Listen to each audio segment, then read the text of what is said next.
Cowboys. Since February 1st marks the start of Black History Month, throughout the month we will be highlighting a few important people, events, and themes every week. Today we'll be covering one woman who resisted racism in the workforce while simultaneously making huge strides in aerospace and aeronautics.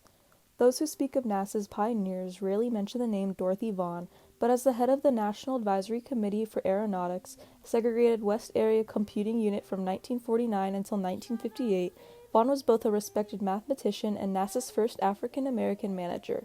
It'll run eventually, and when it does, we have to know how to program it. Unless you'd rather be out of a job. No, ma'am. Dorothy Vaughn came to Langley Memorial Aeronautical Laboratory in 1943 during the height of World War II to take what she believed would be a temporary war job. 2 years after President Roosevelt signed Executive Order 8802 into law, prohibiting racial discrimination in the country's defense industry, the laboratory began hiring black women to meet skyrocketing demand for processing aeronautical research data.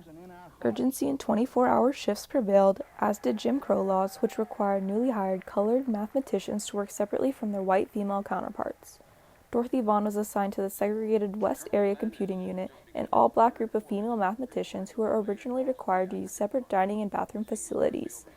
Over time, both individually and as a group, the West computers distinguished themselves with contributions to virtually every area of research at Langley.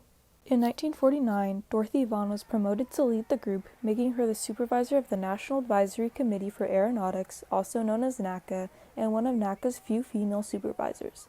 The section head title gave Dorothy rare laboratory-wide visibility, and she collaborated with other well-known white computers like Vera Huckel and Sarah Bullock on projects such as compiling a handbook for algebraic methods for calculating machines. Vaughn was a devoted advocate for the women of West computing and even intervened on behalf of white computers and other groups who deserved promotions or pay raises.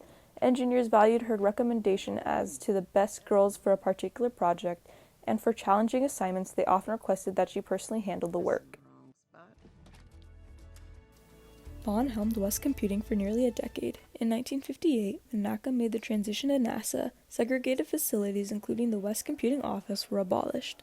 Dorothy Vaughn and many of the former West computers joined the new Analysis and Computation Division known as ACD, a racially and gender-integrated group on the frontier of electronic computing.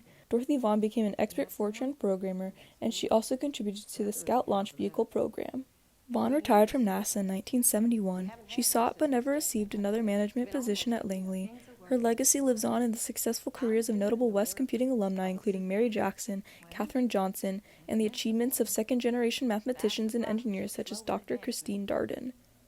Well, Cowboys, we hope you stay tuned for more coverage of Black History Month. Reporting for Candid News Network, this has been Jessica Makashima.